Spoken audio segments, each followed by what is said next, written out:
Hello, people. As you can probably tell, this is going to be pre-recorded. It's our first pre-recorded episode of the Podwans Podcast. This will drop on the 23rd, the day before Christmas Eve.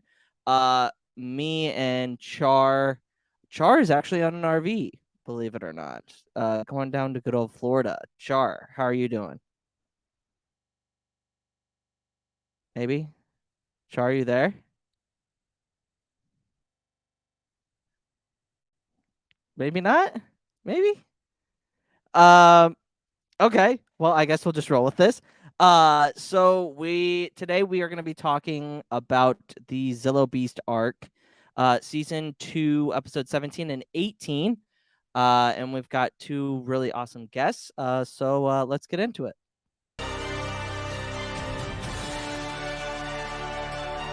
You never would have made it as Obi-Wan's Padawan, but you might make it as mine.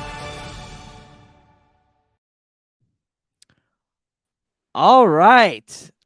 Time to introduce our guests, Malik and Chris. How's it going, guys? Hi. Hello, what have we here? Oh my God! Run! It's a Zillo Beast! Run! Bum,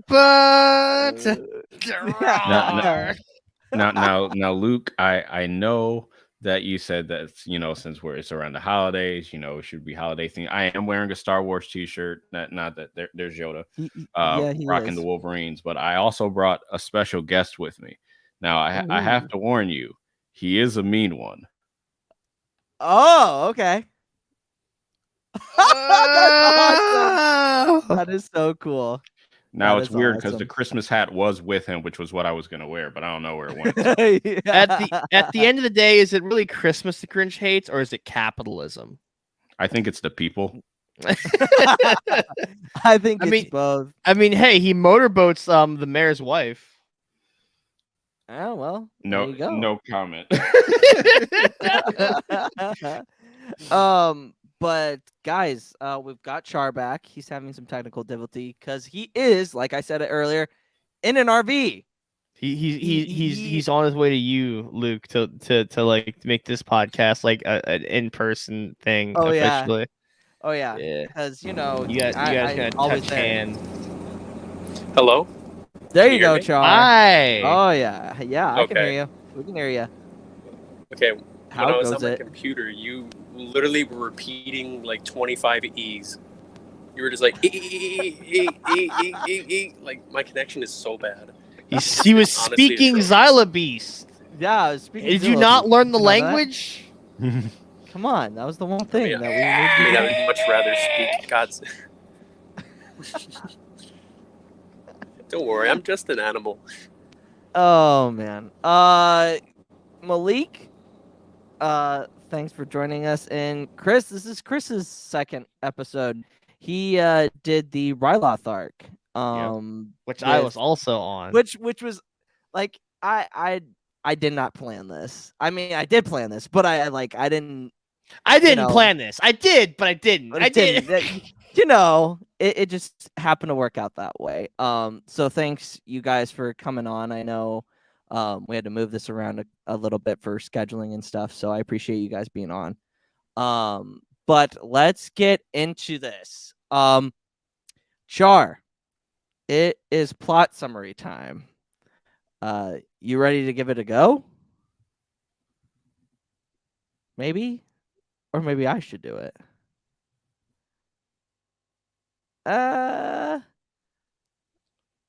Think I'm gonna try it. Here we go. Or we just don't do the plot summary altogether. We'll give the people a little something. Okay, all right. I would say it's your show. Like, God, what are you asking us for? All right, here we go. Desperate times call for desperate measures. In one of the longest and fiercest battles of the war, separatist forces are on the verge of claiming the planet of Malastare. If the Republic loses this planet, it will cost them vital fuel resources necessary for maintaining their armies. In a final effort to turn the tide of this battle, Supreme Chancellor Palpatine has authorized the use of the Republic's newest weapon, the Electro Bomb. Now at the Imperial Palace of the Doge Urus. I'm gonna murder this. The leader of the Dugs, the Jedi count down the minute until the detonation of their doomsday device. Let's go, Doug Homeworld, baby! I love the Dugs. Malik is straight up just like he is here for it. I know. I love Dugs so much. Their dumb, stupid feet hands, like they're so cool. Oh yeah. I was obsessed with Sebulba. Bantapudo. Yeah, Bantapudo. Is there two of me now? There was. There was. Now there's not. I got that fixed. Don't worry. All right, someone say the meme. This is getting out of hand. Now there are two of them. Two of them. Where are the droidecas? I mean, that's true in two different regards now. Yeah, that is very true. now that you, yeah, I didn't catch that till just now. So I mean, there, hey. Did have to say it? He just had to look at like. Yeah, you know, it's almost like the Spider-Man thing, the Spider-Man pointing meme, but you know, like. Oh man, off to a great start. So, I did do the plot summary, Char. It seemed like everybody liked it. He's upset. He can't take it. He is. He did the plot summary. He's like, screw this. Well, maybe we won't have Char, but it's okay. Let's just keep chugging along. So, talking season 2, episode 17, Zillo Beast.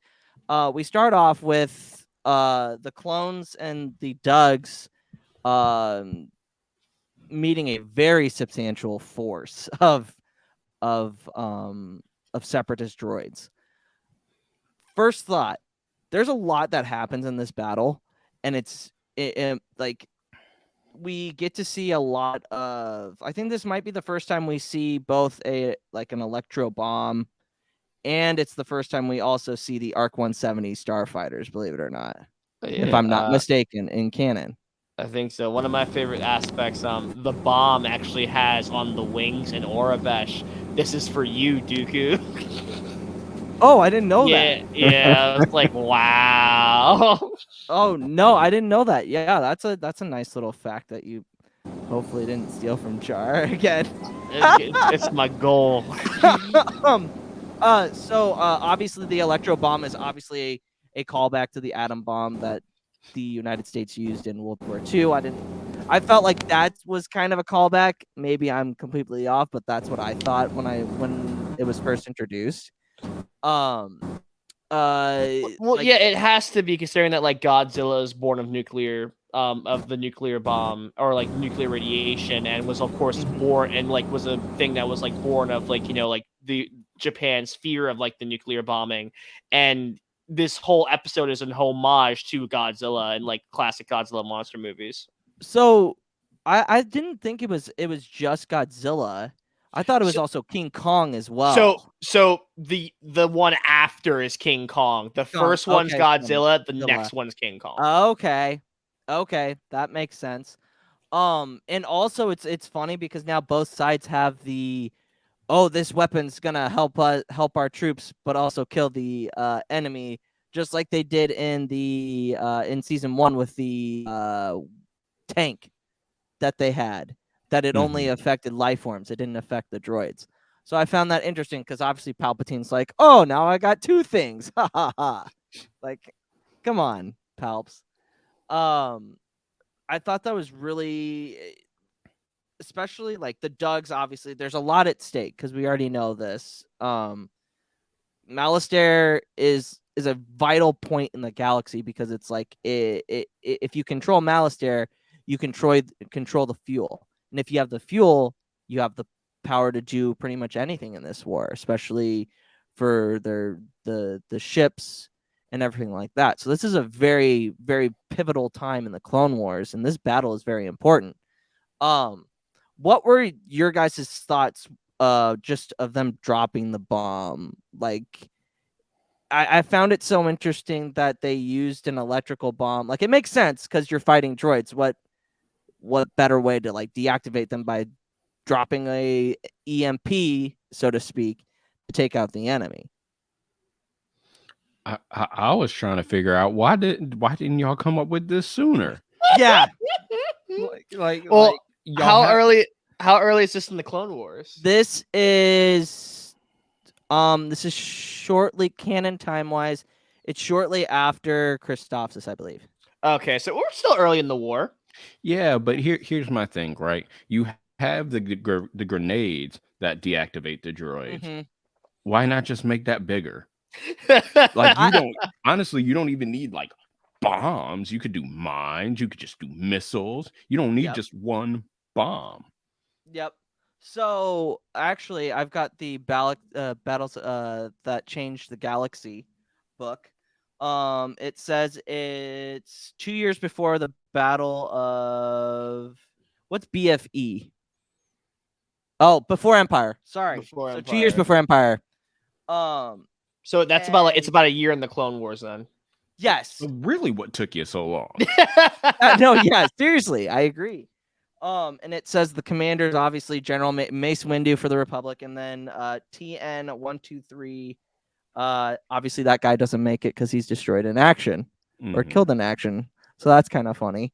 But like I was saying, like this is a very, very important part, planet of the entire war. Did anybody else like really like when that bomb went off? You're just like, huh.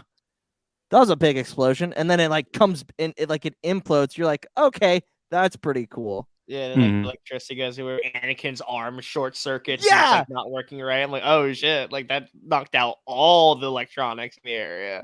Oh yeah, it was like honestly, the Zillo Beast arc in and of its own is very, very interesting to me. It's not one of my favorites, but it does bring out a whole lot of moral stuff that we'll get into a little bit later. So they're like, oh, well, it works. It goes off. It deactivates everything around. And and then all of a sudden you just see like the ground just like collapse. And like, well, that's not good. And that wasn't supposed to happen. Yeah. No, that's not supposed to happen. And like when I was watching it, like you can see like all the clones and Rex is like, run for it. And they just like start taking off. And I was like, oh, those AT-AT drivers. Oh, that's got to be the worst. Like, come on, pedal. We're getting there, boys. Don't worry.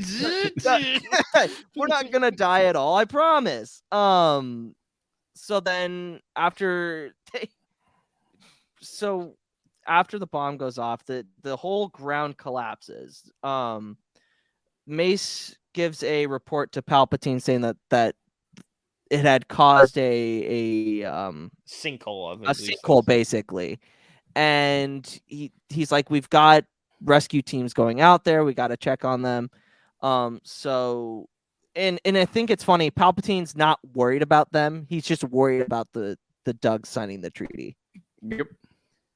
And I'm just like, this is pure Palpatine. Like, to be fair, like that does make sense. Like that, this is important. Like even Anakin's like, yeah, no, we need this treaty. It's literally how we fuel our ships. Like we need this. No, yeah, absolutely.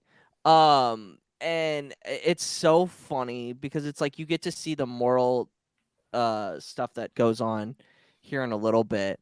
So they go out and Mace has Anakin be the one to talk to the Dougs to make sure they sign the treaty while he goes and saves the rescue team. Mace takes the clones down into the pit. They're able to locate the group. And Mace asks, like, you all okay? And he's like, yeah, there's something down here. And I'm like, that wasn't the first thing that came to your mind. Like, let's get out of here. No, let's investigate. No. We should investigate first, right? Well, no. Well, like they're looking for the missing clones because some clones are still in the sinkhole, and they're like they're not going to just abandon those dudes. No. No, They're just but like, let's group up. it's like us in playing Battlefront 2. Like we try to group up and then just never ends well. Yeah, and then some furry little murder bear just takes out me. Can I also say I love the fact that one of the clones' name is Hawkeye? Yeah. Yes, I did notice that. It was Hawkeye, and I can't remember the other ones. It's Hawkeye and Pons, because Pons is Mace's like captain, I believe. Oh yeah, that's right. Okay, so Pons. So then they're walking around and they're like, there's nothing but debris and just like debris and stuff, and they're walking. Then all of a sudden they just hear this like noise, and you see the Zillo Beast, and you're just like, that can't be good. And Mace immediately, you could see his eyes go like huge, like, oh shit, we're in trouble. And it like really, this is like, I always took the homage to King Kong. I never thought about it as Godzilla, but it is more like Godzilla now that you said that, Malik, for sure. Thoughts on the Zillo Beast and like how powerful that thing is? Like, it just like, I understand like why they had to have like that creature like Zillo Beast there. Like, what do you think they were thinking of like when they thought of this episode? We need something. Let's make it a 5-armed like big ass monster like Godzilla, but let's make the 5th tail have a hand on it. I found that really weird. I thought the Zillo Beast was like a hell of a cool design. I'm like, I've never seen a monster like that. It sounded like Godzilla. It like later on, see it like not even like a lightsaber can penetrate its hide. You're like, whoa, what the hell? And like the fact that it's like it could be like the last of its kind. Also, I just gotta say, Kylo Ren's officially better than every Jedi in the prequel era because he single-handedly killed the Zillo Beast. You know, I mean, who's counting? But like. Yeah, well, and I was gonna bring this up later towards the end of the next episode. I'll get back to that question in a little bit. So obviously Mace calls in Anakin, and Anakin's like, "What's going on?" And it's like, "We need Chris you down have thoughts here." about. Was it Chris have thoughts about the Zillo Beast? Yeah. All I know is 2003 Clone Wars Mace would have bodied that thing by himself. Oh yeah, he would have been force punching that bad boy in the head. yeah, just going to. Well, then the episode would have been done. Yeah. Well, no, because they would have still had to relocate it. He just wouldn't have needed anything else to knock it out. He would have just punched it out. It would have been like Mike Tyson's knockout, just Mace style. Yeah. No, yeah. Oh my god. Just having a sleeper hole, like go sleep. Like yeah. He's just like trying to like fight it. He's like, go to sleep. To sleep. Anakin comes down. It's like, yo, you need help, mate? It's like already done. Like with what? yeah. Or it's just like or it's just like from Ultron where Tony's like bashing in Hulk's face, like Mace is just like, go to sleep. But yeah, I now that you say that though, Chris, that would be funny to see 2003 Mace just like go up against the Zillo Beast and just be like, all right, I've got this. I'm just gonna punch my way through this thing. That's gonna be my one question if I ever get to ask Dave Filoni a question. Like, all right, 2003 Clone Wars Mace Windu versus the Zillo Beast, who wins? And why is it Mace Windu? Yes. So Anakin gets in his starfighter. He's like really confused on what's going on, and crashes it again. You know what? It's unfortunate that he gets put into situations where I can't defend him for being the best pilot in the galaxy. Okay, he just makes it tough. Best and lucky are two very different things. Apparently, yeah. So Anakin crashes and like he sees the Zillo Beast and he's like, what the hell is going on? Like, what is this? And I feel like this. Hold on, sorry. And then I think the funny part is that he got on top of R2. Like he gets out of the ship and like jumps onto R2, and R2 just like takes off. And I'm like, R2, this is why you're my favorite droid. A lot of people ride R2. That came out right. A lot of people are on top. That also sorry. A lot of people sit on our. How do you work right? A lot of people use R2 as a mode of transportation. A lot of people use R2 as a vehicle. There we go. Like I said, as a mode of transportation. Oh yeah, as a mode. That's a good way of saying it. As a mode of transportation. God. But you know they practiced that beforehand. Oh, for sure. Oh my God. Like Anakin's like, R2, we got to do this. Like we've got to make this happen. Like there's no way we can't. And also when he lands the first time, I feel like they use that shot again, if I'm not mistaken. I wouldn't be able to tell you. That's one thing that has always caught my mind in this arc is when he gets on top of R2 the first time, and like he lands, he like kind of like R2 lands first and then he rolls over. The second time he lands and then like kind of tosses R2 over on the other side. So I found that interesting. So like Anakin obviously tries to slash it with the lightsaber and it doesn't work. He's like, oh crap, that's not gonna work. So now I gotta figure out a way to get out of here because he sent R2. So like him and R2 coordinate really well in this part of the scene. Like this obviously R2 needs to get up to a higher altitude to where Anakin can just jump on and they can take off. So it obviously you can tell that R2 and Anakin have had good chemistry. The best wedding gift. Yeah, the best wedding gift. Absolutely. Well, is it a wedding gift or did they trade? Because Padme got 3 people. They were exchanged at the wedding, so I view them as wedding gifts. Fair enough. They're kind of like the rings. Well, we'll find out in Queen's Hope. Oh yeah, which I can't wait for that to come out. That's gonna be such a good book. I think they were exchanged. Oh god. No, you're good. Yeah, Malik yawning again. You're gonna make me yawn. I'm trying to contain it. Damn it. I tell you what, it's rough all around. So Anakin ends up escaping. The Dugs now are planning to take out the Zillo Beast altogether, and this causes the conflict between Mace and the Dugs. See, I love the lore too of like the Dugs have hunted the Zillo Beast to extinction, and they're all like, "Yeah, no, we missed one. We're going to fix that." They start. Plus the shots great when they start like when they're tossing the bombs into there, and it's like this smoke, and you see like the light up. You see the Zillo Beast walking through. Like that's classic Godzilla right there. No, yeah, absolutely. And I can't remember if they meet with Palpatine to talk about the Zillo Beast first. Because the Dugs are like, well, this is an internal matter. Like, we need to take care of this ourselves. And Palpatine's like, do whatever you can, because, again, I want that treaty signed, which was said. He says it, and I was like, that's a call back to episode 1. I like this episode because Mace is all like, we can't kill it, and Mace is acting very contradictory to how much the rest of the internet tells me Mace acts. No, yeah, that's true.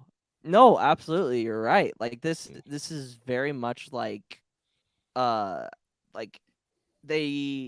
Mace is just like, we need to figure out a different way to do this because it's against the Jedi code to kill a living thing. Because obviously we're okay with taking out droids and whatnot. That's the only reason why they're truly in this war. Droids aren't people. Don't try. Yeah. Come on. Yeah. Not people. Come on. L3 is gonna fight you, Malik. And her freaking ship, like her ship body. But like it's like, come on, like wiping out the last of its kind is not the same as fighting a bunch of B1s and B2s. Like, no, that's an unfair comparison. No, yeah, absolutely, it is. It is unfair. We say that Mace does try to negotiate with droids at one point. He goes, "I am Mace Windu. Lay down your arms, you will not be harmed." And he does try to negotiate with them. He does. He does in the end. I think it's interesting that the Dugs have like this like scroll of like how to defeat the Zillo Beast, and they're like talking like in that one scene, and then Anakin and Mace just like come in, and they're like, "Oh, we can't have you see this. Like, that could have helped us. Like, what do you like?" The whole thing was like, you could have just told them the information to help you. Like, what? Why are we doing here? Obviously the Dugs and Sebulba, like the whole fact that they're just pompous, that they're kind of arrogant, fits perfectly with them. And it's not just Sebulba's an asshole. It's more like it's a Dug thing to be that kind of way. That's racist. Whoa. Hey. Man, Bantha this is not Hey, say it right. It's Bantha Poodle.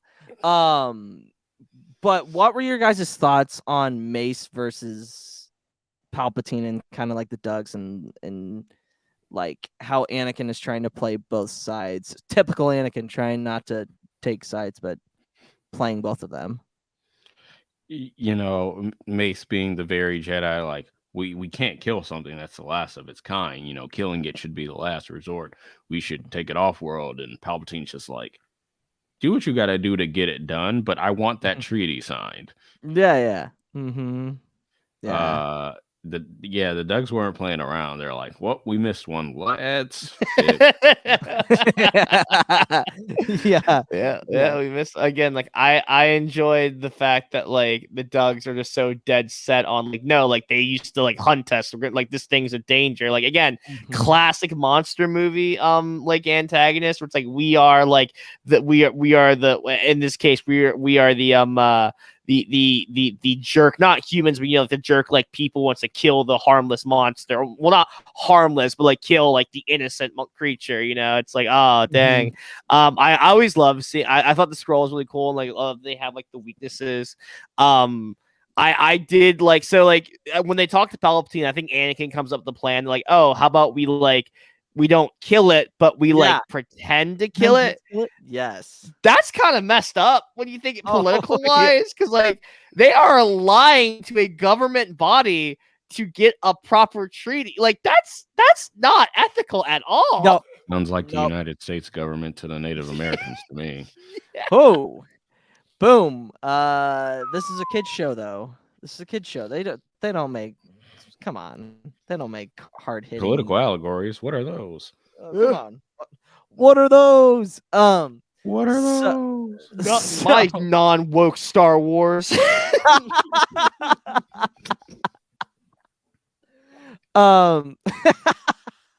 So as they're dropping bombs and using the gas or the fuel to actually kill the Zillo Beast, because it's revealed that that's how they killed the Zillo Beast in the past.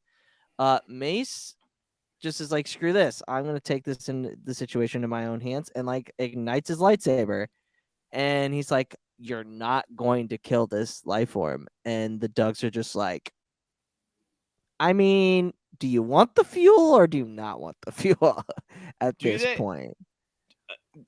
Does he? I thought the Zillo Beast just came out and just like because they were idiots. Because he tells them you're just gonna drive it out. Like what do you? Well, doing? Yeah, he says that too. Yeah. Mm-hmm. Yeah, and sure enough, it comes climbing up, and you're like, ah, crap. Yeah, and then you kind of, he tried it. And you get to see like the Zillo Beast, like straight up. Now that since Malik said the Godzilla thing, like that's perfect. Like that's really what it is, because you just see like, I can just imagine Godzilla just like grabbing cars and throwing it, and that's literally what the Zillo Beast is. It's like it's Godzilla. But like their whole plan, like it took them forever. Those beams, I don't know what setting they were on, but they needed to be at a higher setting because it took them forever to get that beast down. Well, I view it as like this thing has like a thick ass hide, and it has to like get through the cracks to the nervous system. Like that's gonna take a bit. No, yeah. They finally do get it down. And the Dougs are just like they don't second guess it. Like they're like, okay, problem taken care of, it's dead. Now it's your issue. And I mean, they said they're going to take it off world. Are you really going to question it? No, that's true. Yeah. They're just like, yeah, the Republic's more or less just like, all right, you signed it, not your problem. We're going to take care of this. And like Mace, we just want your oil. Like, no, we want your fuel. I mean, fuel, not oil. I mean, no political stuff here. So Anakin and they get the treaty signed. And they take the Zillo Beast off world. And like Mace is just like, okay, so have we picked out a place? And Palpatine's like, yeah, the most populated planet in the entire Republic. And bum bum ba da da da da da. I know you need the next episode to happen, but like, did it have to be Coruscant? Like, Palpatine is too smart to make that dumb of a choice. I agree. That was kind of like out of character. Like, I know they needed to do it, but like, why are you taking it to the most populated area in the entire Republic? Are you like gonna like? There has to be like. I feel like Palpatine would do it because he's trying to do something else in the background. As an homage to monster movies, you do need characters to make those really dumb decisions, because that's kind of like how every monster movie works. A character in power makes a really stupid decision. Be it like Godzilla vs. King Kong. I'm gonna hook my brain into King Ghidorah's brain. That wasn't smart at all. It's like, it is weird, but also like, I see it. It's like, yeah, why are you bringing this thing here? I will say, going back earlier in the episode, I do like the two clones who get grabbed with the Zillo Beast. Like, whose idea was this? Yeah. And also, you hear you hear at least one Wilhelm scream. Yes. When the Zillo Beast like is coming, it's not coming out of the pit, but when we first see it. Like one of the clones just like gets almost stepped on, and you just hear "ah!" And I was like, Wilhelm scream. That's not used in Star Wars ever. Good.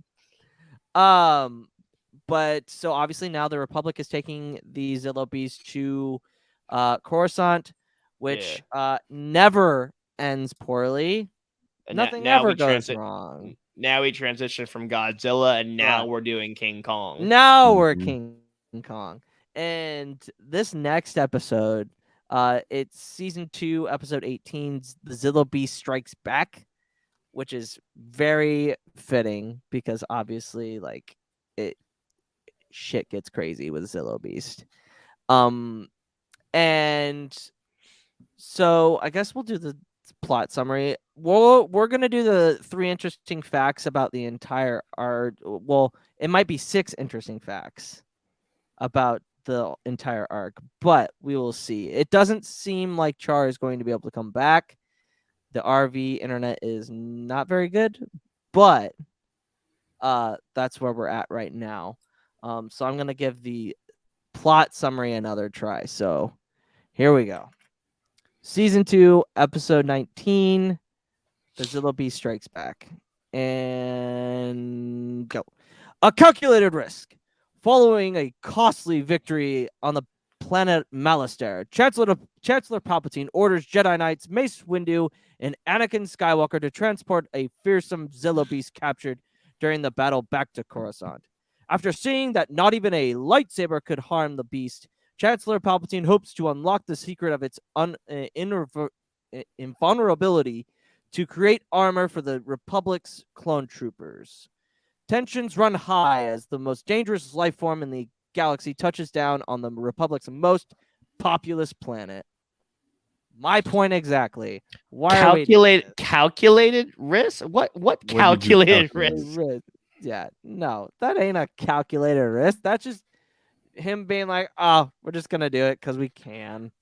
Because like I get it, you get the armor, and that would make Order 66 easier.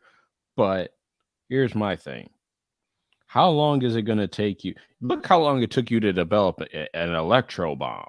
How long do you think it's going to take to fabricate that creature's scales? The war's going to be over by the time you're able to do that. No, yeah, you're absolutely right. Like it's just ridiculous. Like I don't understand Palpatine's thinking of this the entire time, and I'm kind of with you. Like it doesn't seem like a Palpatine move to do, but yet again, like he does want to use it for, obviously clone armor, but also we do learn in Thrawn Alliances that the Separatists are also doing the same thing, if I'm not mistaken. And that's with Cordosis, right? Mm-hmm. So I found that kind of interesting. Like both sides are obviously trying to figure out ways to give them an edge, which is usually what happens in a war. So this episode, like we said, this is a callback to the classic tale of King Kong. Nothing ever goes wrong when you bring a beast to a most populated place in the entire world or in the entire galaxy, apparently now. So besides the Jedi Council and Mace Windu protesting that this isn't a good idea, they do it anyway. Papa Palps does not care. All he wants is to get more knowledge about the Zillo Beast and to get in and get that armor so that they can use it. I think it's obvious that he doesn't want to use it just for the clones. He wants to use it for the Empire and whatnot later down the road. But so the Zillo Beast definitely. So we get a shot where the Zillo Beast is going into the facility. He looks at Palpatine, and here's my question: is the Zillo Beast force sensitive? I think Dave. I'm sorry, Chris. I don't think it has to be force sensitive to be able to, just see that Palpatine is pure evil. So it's kind of like a dog can sense a bad person because they are a bad person type of vibe. Yeah. Yeah. Okay. Remember, Dave Filoni did say when the Zillo Beast is attacking later on, it is literally yelling, "He is a Sith Lord. That is a Sith Lord. Yeah. That you guys are having a Sith Lord with you." And but he said no one spoke Zillo Beast, so no one knew what it was saying. So he's bad news. Get him. Fine, I'll do it myself. Like, why are you attacking me? I did Grinch. I did like that. I think Padme was also like there, like advocating against like the use of the Zillo Beast and holding it here. It's like, oh, it's like, damn. I quite like that doctor character. I think what's her species? I think she's a Bivol or something. Yes. Oh, Sion Ver Bowl or something like that. Yeah, I thought she was an interesting character to watch. She is an interesting character, absolutely. And to see like how she like is able to, because you see a lot of moral things with her throughout this episode, especially with the Zillo Beast. And how did no one call a vote of no confidence in Palpatine after this? Dude, Papa Palps just is able to manipulate everything. You know what emergency powers, baby. Thanks, yeah. Thanks, Representative Banks. Yeah. You the best. You get turned into a juggling buffoon after the Empire becomes a thing. As he should. Oh man, Jar Jar hate. It's one of them. He deserves it. He did the work. Yeah. Play stupid games, win stupid prizes. Literally help put the fascist regime into power. This isn't even like an assault on Jar Jar's character. It's just Jar Jar legitimately put the Empire into power with his decisions. Yeah. Like, yeah, absolutely. No. Yeah, no. It just Jar Jar is Jar Jar, man. Jar Jar is Jar Jar. So Palpatine obviously looks really impressed. And he's very much just in the point of, let's get this armor. We got to make this into armor. Like, we got to figure this out. We got to do this. Like, that's our first priority. And he says that nothing is ever indestructible. I don't know whether that's a foreshadowing to like him saying like he is the only thing that's not indestructible, because I mean obviously we know what happens to him throughout the entire saga. And like Papa Palps obviously does not care, and it's very blatantly obvious. So I believe it's when everybody's in his chamber that he gets a call from the doctor, and he says, we need to just take this out. We got to find a way to just kill it, right? If I'm not mistaken. So they harvest the scales. Yeah, just kill it so we can get the scales and be done with it. Yeah. I think before that, like Obi-Wan and Padme had decided, all right, we're gonna try to use Anakin to get through to the Chancellor. Yeah. But yeah, it's like it's so funny to see them use Obi-Wan, like Mace is like first it's Mace and Obi-Wan, because Obi-Wan's like, why did you let them do this? And Mace was just like, my hands were tied, like there was nothing I could do. And he's like, I've got an idea, let's try this. And obviously Padme is going to be all gun-ho for it, because that's her thing. Like she's like she wants to save lives, no matter if it's a species or a humanoid or anything. That's just what she's going to do. And then once she's on board, then they go to Anakin like, hey, buddy, we're going to use this relationship down the road. Like, we're going to try this. This is going to be like a precursor to what ends up happening to you in episode 3. And when Anakin shows up and sees Padme, he's like, really? You're going to use her against me? Like, come on. Like, why do we got to do this? So then they all meet Palpatine, and Padme says that they should really take a vote on it and get everybody's opinion. And Mas Amedda, this motherfucker. That's why he's my most hated character. Him and Kiande Mundi are pretty up there for me. Like Mas Amedda is the worst. He's just like, shouldn't you be worried about other things right now? Like, bro. See, I found it funny that Anakin literally Padme's like, well, here's my point, like why we shouldn't harm an innocent creature, and like Palpatine's all like, here's my point of like why we need to do whatever we can to help the troops, and Anakin's like, Anakin essentially pulls a Futurama where it's like, I have no strong feelings one way or the other. He literally does. I'm really surprised he didn't shoot a sharp glare at Mas Amedda when he said that to Padme, like, excuse you and your entire race. all you've been your entire life is the second hand of the Chancellor, because he's been the right hand man to the since Valorum, right? If I'm not mistaken, he was Valorum. I'm not too sure about Valorum, but he's been with Palpatine for a while. Yeah, no, he was there for Valorum as well. Because you see him in episode 1, and he's standing right next to him. Mm-hmm. So I don't really know a ton about Mas Amedda as a character, but read the Aftermath trilogy. Oh wait, no, I have read the okay. So it's been forever since I've read that trilogy. I need to listen to it again because it is a really good trilogy. But I thought it was funny how Palpatine uses Anakin against Padme, because and I feel like Palpatine just doesn't like women in general. Like he's just like he tried to become one. Yeah, well, have you heard of the Legends rule regarding the Emperor's wife? What? Hold on. There was an imperial law that said if the Emperor ever took a wife, that she would essentially be his property. Yeah, that tracks for Palpatine. Yeah. What? That good thing that's Legends, but that does make sense for Palpatine a lot. Hey, I'm just saying that when Lando stole his ship, there was a Gungan fertility statue. Why? Take a wild guess.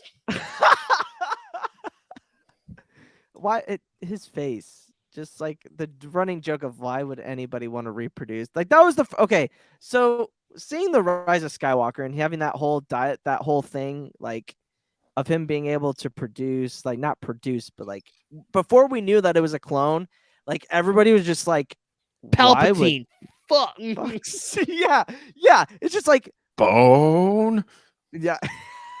Like how dare you, Lord Vader? Like boom.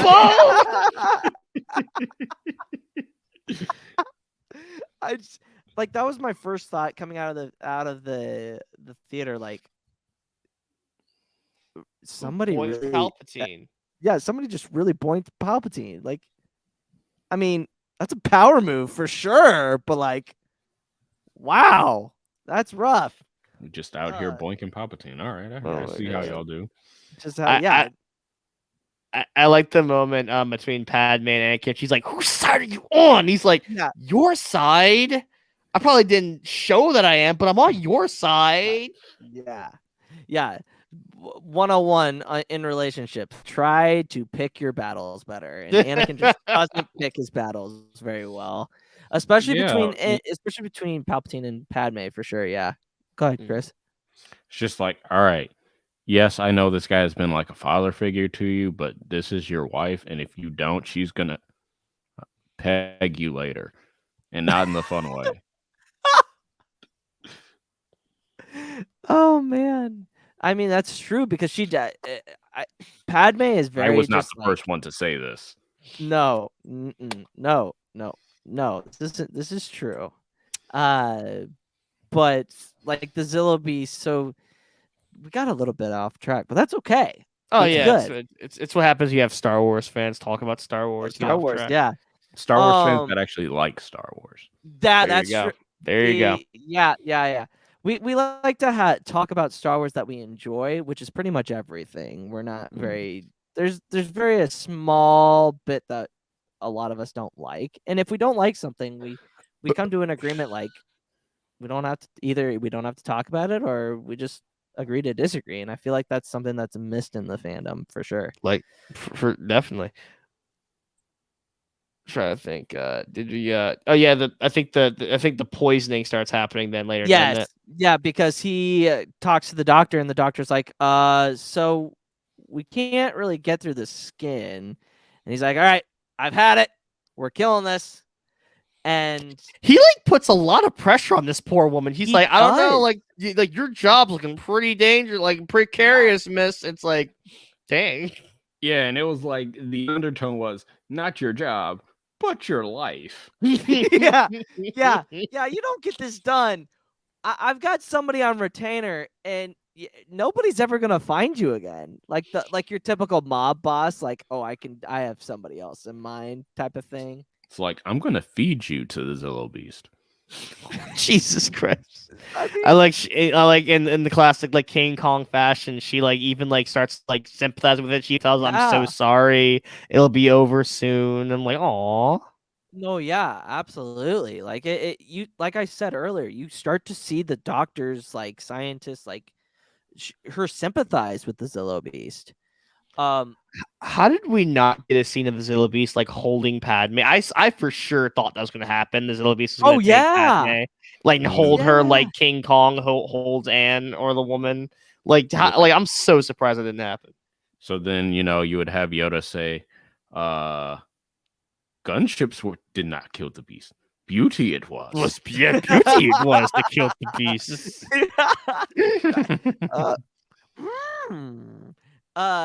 So I mean that's pretty good. So they end up using the Malastare toxin, and instead of killing it, it puts it into a rage. And well, they didn't have enough. I think that like they had way too little of it. Yes. So obviously King Kong style, he breaks out of his chains and stuff like that. And I think it's funny, they get an outside shot of it punching through the door, and the clones are like, wait, what are we doing? Like nothing we have here works. What's the point? And then Like, all of us like, shut up. We got this. just punches through the wall, and they like all get obliterated. And I'm like, oh god, Palps, this is all your fault. And like we get a shot of like everybody in the facility, and then we see the doctor, and she calls Palpatine back at the Senate building. And did anybody notice like it had like in the background it was like very hazy? Like there was like fog, or there was like smoke or something, because you can see it like there's a layer of like air coming from in between the buildings. It might have just been me. I that was one thing that I saw, and it changed. It was really weird. But see, I didn't notice that. Mm-mm. And it's right before Palpatine gets the call from the doctor, and she's like, we got a problem. And then all of a sudden you hear like the sirens go off, and everybody looks at each other, and it's just like, okay. And Padme, being Padme, tells 3PO. I don't understand why 3PO is the messenger here, because I feel like it wouldn't, like, he's only gonna get so far. Like, I think they would tell like a Republic guard. Like, she should have told the Republic guard, like, hey, get everybody to the lower levels. Instead, she tells 3PO. Am I off on that? Like, that's a bad choice, right? I mean, like, 3PO is the one person I think she has like authority over in the room, so that is true. That's true. Then we get to see the awesome King Kong style Zillo Beast going through Coruscant and scaring the hell out of people. Oh no, he kills a lot of people on this. Oh, like, yeah. way. Oh yeah, he destroys a lot and takes out a whole bunch of people. And like, thinking about it, like, Palps, this definitely didn't work your way at all. Like, so the Zillo Beast gets to one point where there's a screen of Palpatine, and that's the moment, Malik, where he goes, "That I hate that guy." Like, that really shows. Like, you really see that part of like him destroy Palpatine, and it's like, huh, maybe the Jedi should have taken some notes here. It's like, why did you hate Palpatine so much? Yeah, like we were, like, you know, Mason and Anakin were with him were way longer. He didn't go after the doctor either. Like, you know, huh? One of these things just doesn't make sense, and it's Palpatine. Now, I do want to think, if in just a 1v1 scenario, would Palpatine have been able to body the Zillo Beast? Oh, without a doubt. Yes. Yeah, Palpatine. Really? Palpatine would have Because killed he took out that one creature that was in Solo, like the thing that's in the black hole. He bodied one of those. That is true. In the Vader comic, yeah, that's true. That is very true. So, I mean, it wouldn't entirely be possible. I wouldn't be surprised. I mean, Vader couldn't take out the Zillo Beast. And Vader's a badass. So, I mean, but Palps is Palps. Like, there's no... But, so, the Zillo Beast, they try to shoot it. In typical fashion, they try to use the gunships to, like, either, A, distract it, or, like, hey, like, these lasers are going to eventually work, right? No, fam. That's not how any of this works. And I don't know how the Zillo Beast managed to find, like, how he got to the Senate building, like, how he knew where to go. That's also kind of why I think it might be force sensitive, just because he can sense Palpatine and he knows where to go. And that's my only logic of that, if I'm going to be really honest. Fair enough. Was it just me, or did everyone seem to be moving at like a very nonchalant pace in this episode? Yes! Like, it's attacking. We'll get there. Like, Ayla, Secura, and Yoda kind of just kind of like walk onto the gunship, like very chill. Like Padme and them, when they're in the SNL office, we should get the lower levels. They kind of just like, they don't run. They kind of like just like mildly speed walk. Everyone just seems very nonchalant during this giant monster attack. No, yeah, absolutely. Because it's like, oh, it's not going to come this close. And then Palpatine finally realizes it. And, and Palpatine's just like, okay, I think we should go. So they get into the ship. And Zillo Beast goes and grabs. I think it's funny how 3PO is like, I think something's following us, and then all of a sudden you see Zillo Beast. I was like, great timing, 3PO. Great timing. He ends up picking the takes the ship, puts it close to his eyes, sees Palpatine. He's like, "Ha, gotcha, fucker." and it's Zillo Beast is just an interesting as like a character. It's very much like King Kong and Godzilla, obviously, but like the way they were able to make it personable, and like it's not just a monster. It's a living being, and it can tell and it can sense and it knows right from wrong. And I feel like that's a huge thing in like real life. Like with dogs, cats, like any animal, it has the sense. It does have the sense of being able to tell who you are as a person. So I found that very, very interesting with the Zillo Beast in particular. So he's got them in the grasp. Obi-Wan wants to take it, or I think it's Mace who wants to take it out, right? And Obi-Wan's like, well, he's got the Chancellor and Anakin and Padme, so we can't do that. Like, we can't just take it out. Back in the ship, Anakin has a good idea, and it cuts to Palpatine saying, I have a bad feeling about this. Did anybody else feel like that was a weird for him to say that? Because it's always been everybody good else that says it is a hero. Yeah, I'm just like, this is so strange for Palpatine to say that. It just doesn't seem right. It just doesn't seem right. And like back to Mace and Obi-Wan. He's like, "What's Anakin doing?" Like, and Obi-Wan's like, "It's improvised." And then, how can it be a plan if it's improvised? Yeah. And Mace's just like, how is it a plan if it's improvised? So then we get to see Yoda and Ayla Secura obviously in action, which was awesome because we don't get to see Yoda do a whole lot of stuff except for like the first 2 episodes of the Clone Wars release order. Until season 6. Yeah, until season 6. Yeah, until season 6. And then also Ayla Secura's not hardly seen ever except for the first season as well in action. So it was nice to see them. But I thought it was just interesting how, okay, so we're just going to send 2 Jedi. We're not going to send a whole lot of Jedi. Like, 2 are good enough, right? Animation is expensive. Yeah, that's true too. I got to always think about that. No, but I mean, you're right, because Mace and Kenobi get there at the end, and they're just chilling on the ship, not lightsabers drawn or anything. So I mean, they tried. Yeah, they did try. Absolutely. So obviously Anakin cuts through half of the ship.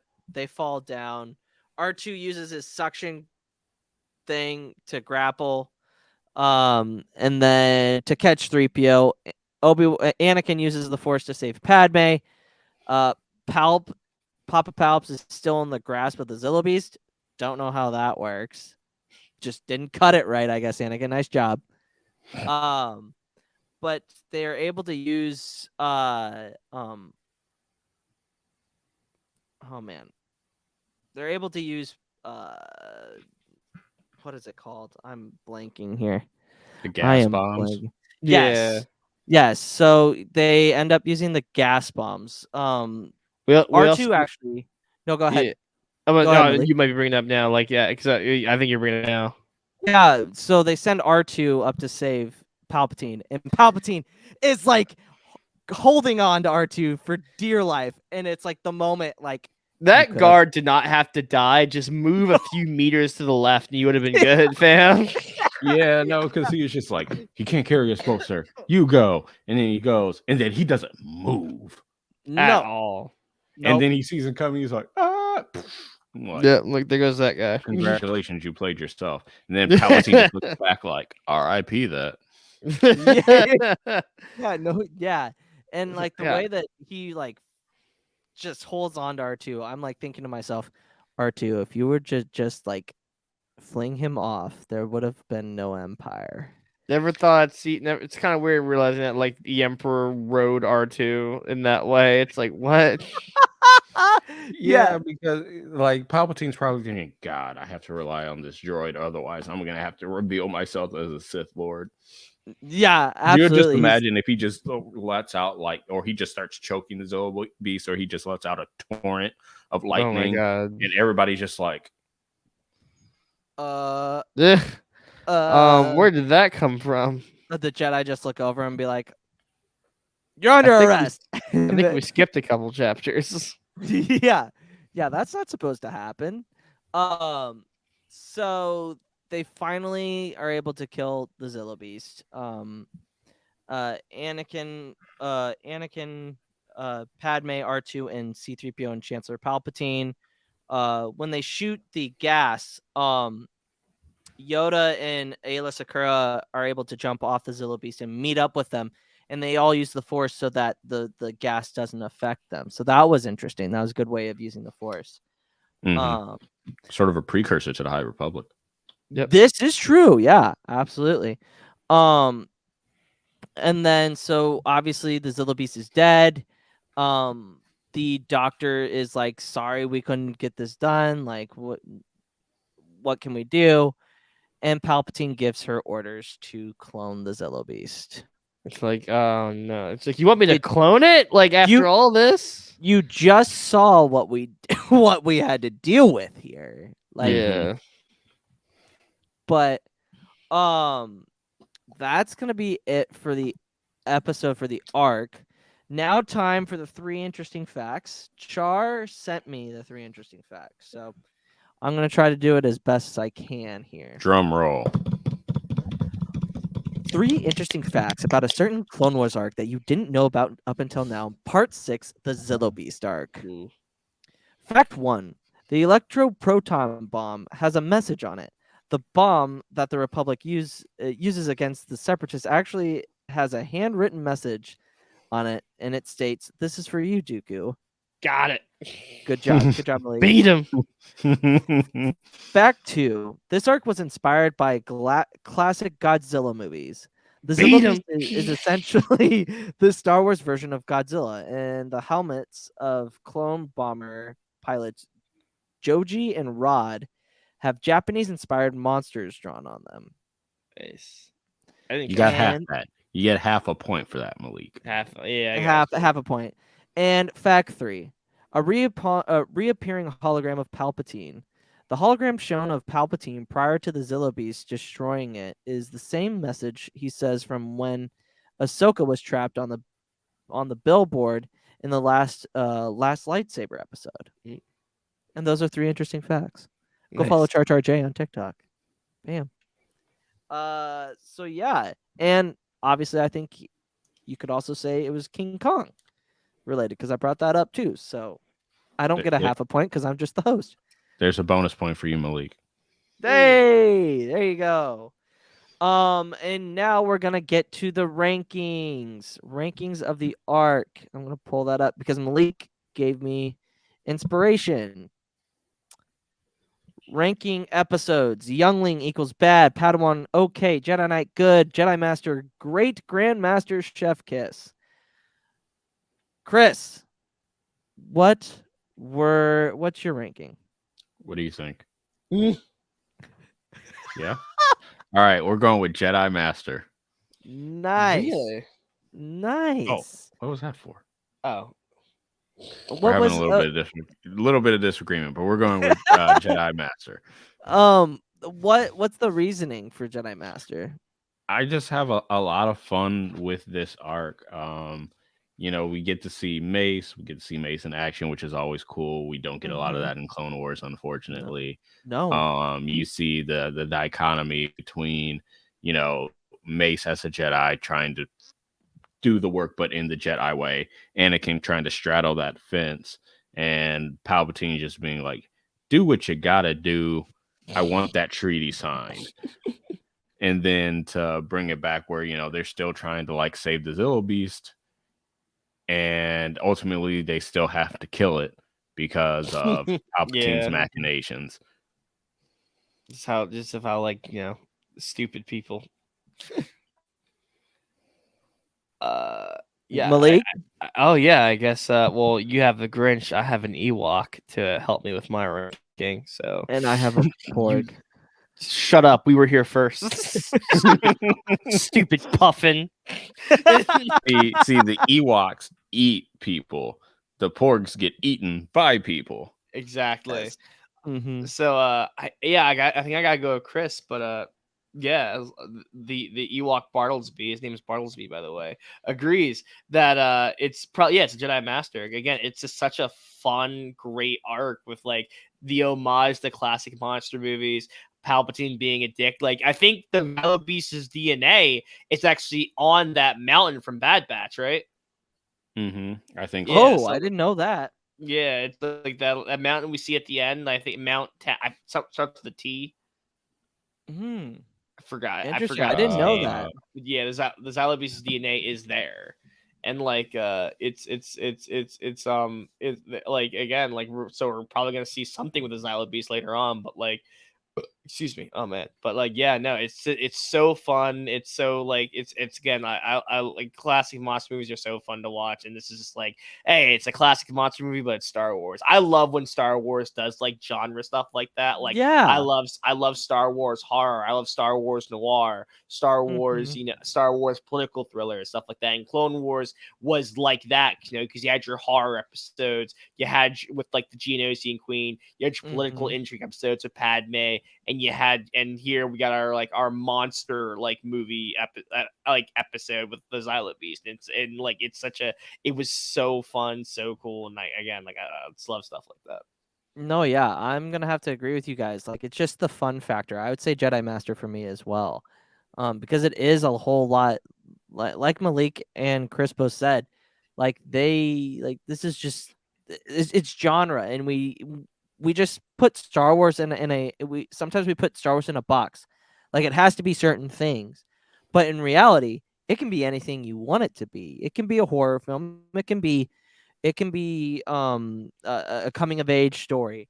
It can be anything, like a sci-fi political thriller, just like Padme stuff. And in the books, I mean, look at Trail of Shadows. That's a political investigation crime thriller. So Star Wars can be anything. You don't necessarily have to put it in a box. Yeah. But we are going to talk a little bit of Star Wars news. Was there any? Like so there's a rumor that we know Ivana Sakano's character for the Ahsoka series. Oh. According to I'll pull up the article here. I got my fingers crossed it's a certain someone. It might not be certain somebody. The actress will be playing Astrid. Astrid? Astrid, you mean? Astrid. You may have pulled an Office joke. Yeah. Oh man. Astrid, a striking and furious mercenary who must now choose between two paths. She can either follow the path of her unit or take hold of her own aspiration in service of her own glory. It kind of sounds like she is going to be Imperial. If I'm reading into that, what do you guys think? It could be Imperial because a lot of the Imperials do turn like mercenaries and stuff like that. Yeah. So she's going to be a new character. That's what it sounds like. They don't know whether she's going to be if she'll be the main antagonist or is it protagonist? Antagonist. Yeah, Ahsoka's going to be the protagonist. Yeah, Ahsoka's going to be the protagonist. We don't know if she's going to be the antagonist or whatever. But that's really exciting to see that we've got some news. Obviously, Boba Fett. I was hoping she was Aralani. Damn it! Oh, I know. Yeah, me too. Like, Aralani would have been amazing. I would have enjoyed that a lot. Obviously, we got the 5 year anniversary of Rogue One. think yesterday was the Speaking of Star Wars horror movie, Rogue One. My God. That movie goes from like an epic war movie to like a horror movie, and film. like and a real quick. Oh yeah, Yeah. absolutely. So yeah, 5 years for Rogue One, 4 years for Last Jedi, and tomorrow is 2 years of The Rise of Skywalker. Wild, man. It's also 20 years for the Fellowship of the Ring. I know we're not a Lord of the Rings podcast, but we are now. I So he ride for ruin and the world's ending.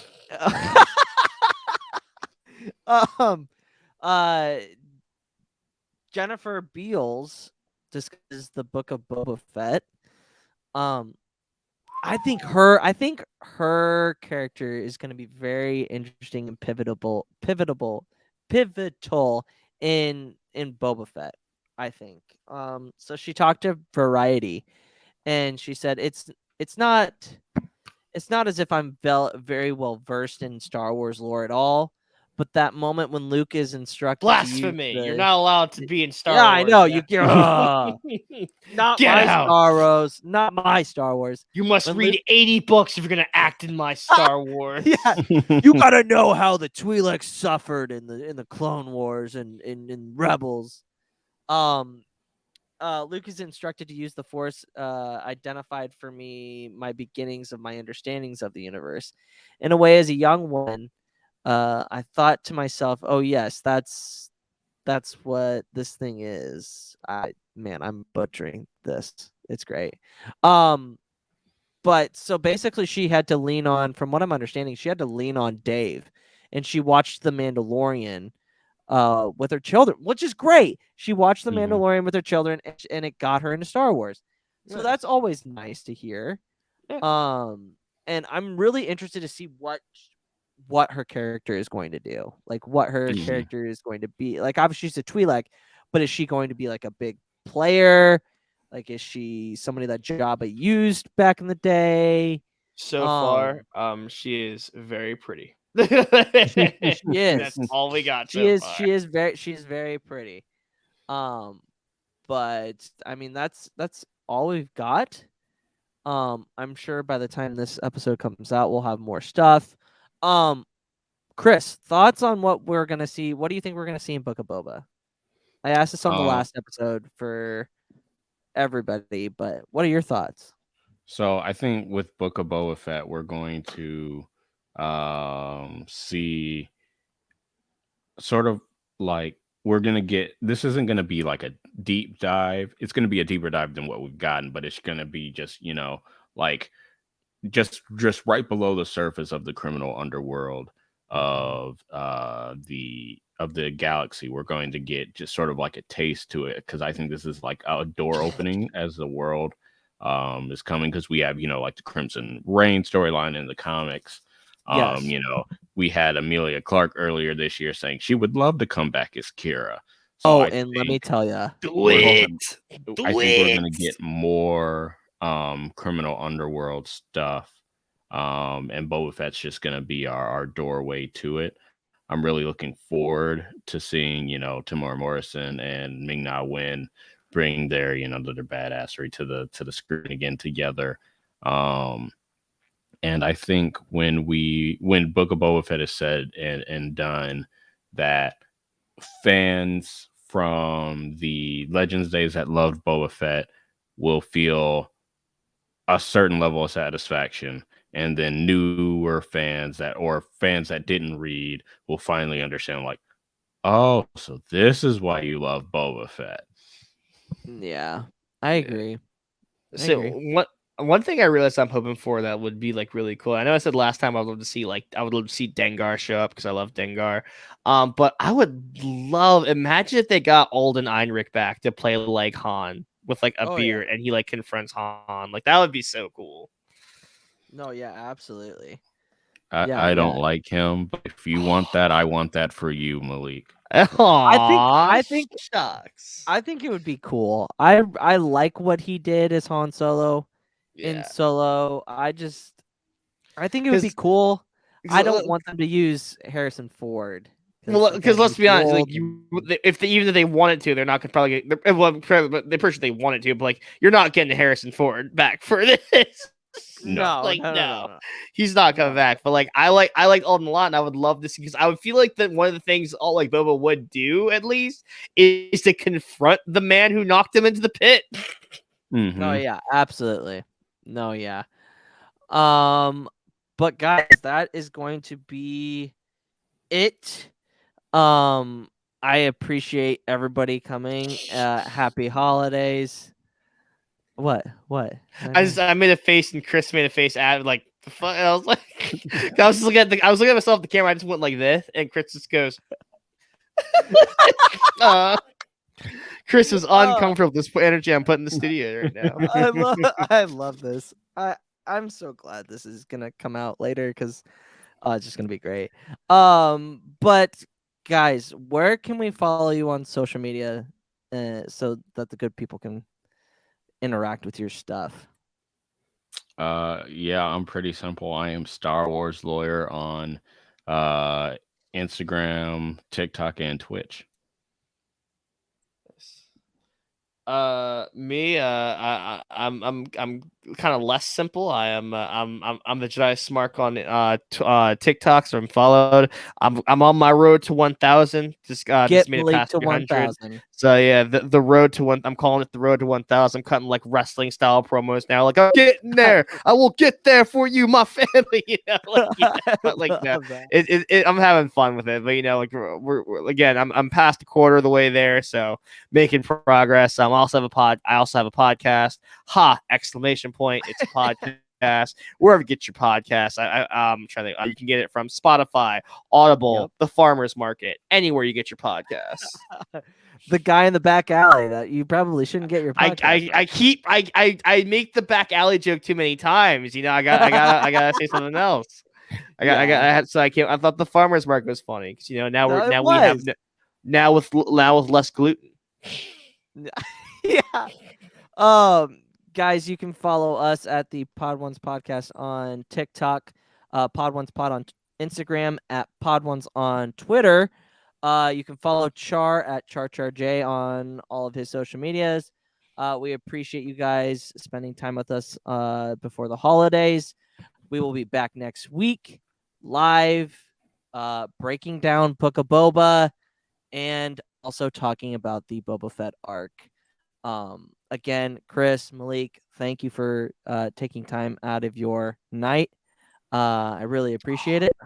And I appreciate you having me for like 2 episodes straight.